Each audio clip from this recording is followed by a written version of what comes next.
আজকে দ্বাদশ শ্রেণীর তৃতীয় সেমিস্টারের পাঠ্য একটি বিষয় অন্ধকার লেখাগুচ্ছ। এই কবিতাটি নিয়ে আলোচনা করব। কবিতাটির প্রত্যেকটি লাইনের মর্মার্থ ব্যাখ্যা করব, নামকরণ, কবি পরিচিতি আলোচনা করব। সকলে প্রথম থেকে শেষ পর্যন্ত ভিডিওটি দেখো, আশা করি ভালো লাগবে। অন্ধকার লেখাগুচ্ছ, শ্রীজাত বন্দ্যোপাধ্যায়। অন্ধকার লেখাগুচ্ছ এই নামকরণের মধ্যে দিয়েই পাঠককে কবিতার বিষয়বস্তু সম্পর্কে আভাস দিয়ে কবি বোঝাতে চাইছেন এখানে অন্ধকার বলতে ধর্মীয় অন্ধকার, ধর্মীয় গোঁড়ামি, ভণ্ডামি। আসলে ধর্ম কি? ধর্ম হচ্ছে যাকে ধারণ করে আমরা এগিয়ে যেতে পারি, সামনের দিকে চলতে পারি, কিন্তু তার ব্যাখ্যা না করে ধর্মীয় রীতি নীতি কুসংস্কারে বেশি আমরা আচ্ছন্ন হয়ে পড়ছি। ধর্মীয় এই সমস্ত কুসংস্কারগুলোকে ধর্ম বলে মনে করছি। এই সংক্রান্ত লেখা আমরা এই কবিতার মধ্যে পাব। কবিতার নামকরণ অন্ধকার লেখাগুচ্ছ হলেও কবিতাটি পড়ার পর আমাদের মনে হবে আসলে কবি কিন্তু অন্ধকার থেকে আলোর পথে যাওয়ার একটা যেন বার্তা দিয়েছেন, অন্ধকার থেকে উত্তরণের একটা বার্তা রয়েছে এই কবিতায়। কবিতার রচয়িতা শ্রীজাত বন্দ্যোপাধ্যায়। শ্রীজাত বন্দ্যোপাধ্যায়ের সম্পর্কে বলার আগে আরেকটু বলি, এটা ওনার বিখ্যাত কাব্যগ্রন্থের নামই হচ্ছে অন্ধকার লেখাগুচ্ছ। তার অন্তর্গত 14 নম্বর কবিতা। এখন শোনা যাচ্ছে মধ্যশিক্ষা পর্ষদ কাব্যগ্রন্থের নাম অন্ধকার লেখাগুচ্ছ রেখেছেন, কবিতার নাম নাকি ধর্ম রাখছেন, যেহেতু কবিতাটির প্রথম থেকে শেষ পর্যন্ত ধর্ম বিষয়টি প্রাধান্য পেয়েছে। টেক্সট বইতে এখন আমাদের হাতে আসেনি, এলে আমরা এই বিষয়টি সম্পর্কে স্বচ্ছ ধারণা পাবো। যাই হোক, শ্রীজাত বন্দ্যোপাধ্যায় আমাদের সাহিত্য জগতে শ্রীজাত নামে পরিচিত। তিনি 1975 জন্মগ্রহণ করেছিলেন কলকাতায়। তিনি আধুনিক যুগের একজন শক্তিধর কবি। তার বিখ্যাত কাব্যগ্রন্থর মধ্যে অন্যতম এই যে অন্ধকার লেখাগুচ্ছ রয়েছে, উড়ন্ত সব জোকার রয়েছে, তারপর দু চার কথা, তারপরে তোমরা এগুলো আরও জানতে পারবে, বোম্বে টু গোয়া, অকাল বৈশাখী। তিনি বেশ কিছু উপন্যাস লিখেছেন, এমনকি তিনি অনেক চলচ্চিত্রে সাম্প্রতিককালে অনেক গান লিখছেন, গীতিকারও বলা যায়। মানে সব দিক দিয়ে আধুনিক যুগের একজন বাস্তববাদী, শক্তিধর, প্রতিভাবান কবি। সেই কবির পাঠ্য অন্ধকার লেখাগুচ্ছ আমরা পড়ি। চলো লাইন টু লাইন ব্যাখ্যা করি। কবি বলতে চেয়েছেন ধর্ম আসলে মানুষের কর্ম, কর্মটাই ধর্ম। কর্মকে প্রাধান্য দাও, কর্মকে ভালোবাসো, আপন করে নাও, আলাদা করে আমার ধর্ম বড় অন্যের ধর্ম ছোট, এই নোংরামের খেলায় মেতে উঠো না। আব্দুল করিম খাঁর ধর্ম ছিল গান, আইনস্টাইনের ধর্ম দিগন্ত পেরোনো। কবি কি বলছেন? আব্দুল করিম খাঁ হচ্ছে, অনেকে বলেন উত্তরপ্রদেশে জন্মগ্রহণ করেছিলেন, অনেকে বলেন দিল্লিতে জন্মগ্রহণ করেছিলেন। তিনি মোটামুটি বলতে পারো ভারতবর্ষের একজন শাস্ত্রীয় সঙ্গীত শিল্পী, শাস্ত্রীয় সঙ্গীতকার। তিনি শাস্ত্রীয় সঙ্গীত বা ক্লাসিক্যাল সঙ্গীতকেই তার জীবন, তার স্বপ্ন সব করেছিলেন। এই গান নিয়েই থাকতেন, গান নিয়েই পড়ে থাকতেন, তার 24 ঘন্টা সমগ্র জীবন অতিবাহিত করেছিলেন। তাই গানই হলো তার কাছে প্রধান ধর্ম, অর্থাৎ তার কর্মটাই ধর্ম। আইনস্টাইন জার্মানির একজন বিশ্ববিখ্যাত বিজ্ঞানী, আমরা জানি। তিনি আপেক্ষিকতার তত্ত্ব এই নিয়ে গবেষণা করেছেন, ভর শক্তি, সমতুল্যতার সূত্র ইত্যাদি নিয়ে গবেষণা করেছেন, যা সারা পৃথিবীর চতুর্দিগন্তে ছড়িয়ে গেছে। সারা পৃথিবীর মানুষের কাছে নতুন দিগন্ত খুলে দিয়েছে, নতুন দিক উন্মোচন করেছে। অর্থাৎ বিজ্ঞান নিয়ে গবেষণা করাটাই ছিল আইনস্টাইনের ধর্ম।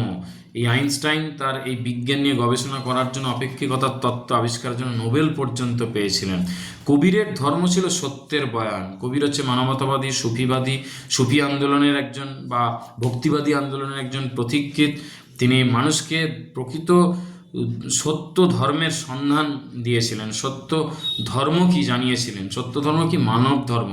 মানুষকে ভালোবাসাই হচ্ছে প্রকৃত ধর্ম, জীবকে সেবা করাই হচ্ছে প্রকৃত ধর্ম। এই কাজ করাটাই ছিল তার কাছে প্রধান ধর্ম। অর্থাৎ মানুষকে বোঝানো যে ধর্মের নাম করে আমরা আসলে ভণ্ডামো করছি, ধর্ম হচ্ছে মানুষকে ভালোবাসো, এই কর্মটাই তার কাছে প্রকৃত ধর্ম। বাতাসের ধর্ম শুধু না থামা কখনো। আর বাতাস মানে বায়ু সবসময় প্রবাহিত হয়, সে কখনো থেমে থাকে না, সে অনবরত প্রবাহিত হয়ে যায়, কোনো বাধা বিঘ্নের দ্বারা সে বাধাপ্রাপ্ত হয় না, সে ক্রমশ এগিয়ে চলাটাই হচ্ছে তার কর্ম। এই কর্মটাই বাতাসের ধর্ম। ভ্যান গগের ধর্ম ছিল উন্মাদনা, আঁকা। গার্সিয়া লোরকার ধর্ম কবিতার জিদ। লেলিনের ধর্ম ছিল নতুন পতাকা। এখানে ভ্যান গগ হচ্ছে হল্যান্ড বা নেদারল্যান্ডের একজন বিখ্যাত চিত্রকর, গার্সিয়া লোরকাকে একজন বিখ্যাত স্পেনের কবি নাট্যকার, লেনিনকে বলশেভিক বিপ্লবের একজন সমাজবাদী নেতা। ভ্যান গগ কী করেছিলেন, তার জীবনের বাস্তব সত্য ও অনুভব বোধ এগুলো তার আঁকার মাধ্যমে মানুষের সামনে তুলে ধরতেন। আঁকাই ছিল তার জীবন, আঁকাইতেই জীবন পণ করেছিলেন, তাই আঁকাই তার ধর্ম। আর গার্সিয়া লোরকা কবিতার মাধ্যমে মানব জীবনের সত্য স্বরূপকে তুলে ধরতেন, শাসকের অত্যাচারী প্রতিরূপকে তুলে ধরার চেষ্টা করতেন। তার এই কবিতা নাটক ছিল তার কাছে অন্য প্রধান ধর্ম। লেনিন কি করেছিল না, শ্রমজীবী মানুষের ন্যায্য অধিকারকে সবার সামনে তুলে ধরেছিলেন। এই শ্রমজীবী মানুষের কণ্ঠে তিনি ভাষা জুগিয়েছিলেন।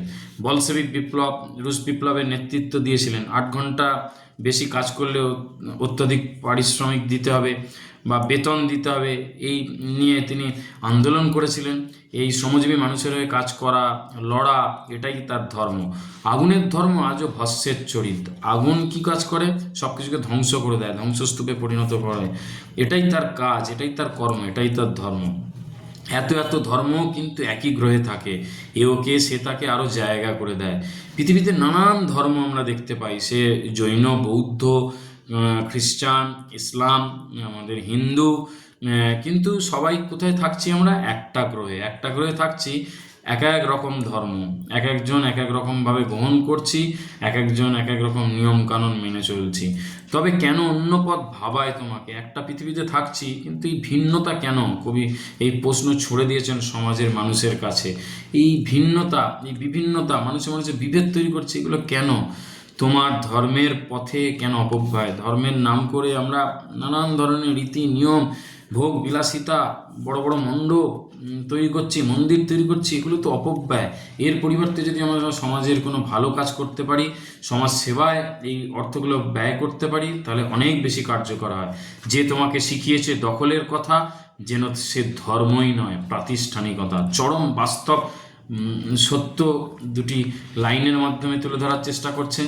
যে ধর্ম শেখায় যে আমার ধর্মই বড়, অন্যের ধর্ম আমার থেকে ছোট, পিছিয়ে রয়েছে, অন্যের ধর্মের মানুষকে ভেঙে দাও, গুঁড়িয়ে দাও, ধ্বংসস্তূপে পরিণত করো অন্য ধর্মের প্রতিষ্ঠানগুলোকে বা ধর্মীয় স্থানগুলোকে, অন্য ধর্মের মানুষকে হত্যা করো, আসলে কিন্তু সে ধর্ম নয়। যারা এটা শেখায় তারা প্রকৃত ধার্মিক নয়, তারা ভণ্ড, ধর্মের নামে ভণ্ডামা করে বেড়াচ্ছে। এবং বলা যেতে পারে এটা একটা প্রাতিষ্ঠানিকতা, একটা নিয়ম রীতি, কঠোর নিয়ম নীতির একটা বেড়া জলে আবদ্ধ করবার একটা প্রচেষ্টা চলছে। মানে প্রাতিষ্ঠানিকতা বলতে আক্ষরিক অর্থ বোঝায় কোনো কিছুকে আনুষ্ঠানিক নিয়ম পদ্ধতি কাঠামোর মাধ্যমে সংগঠিত করা। আসলে কি ধর্ম তাই?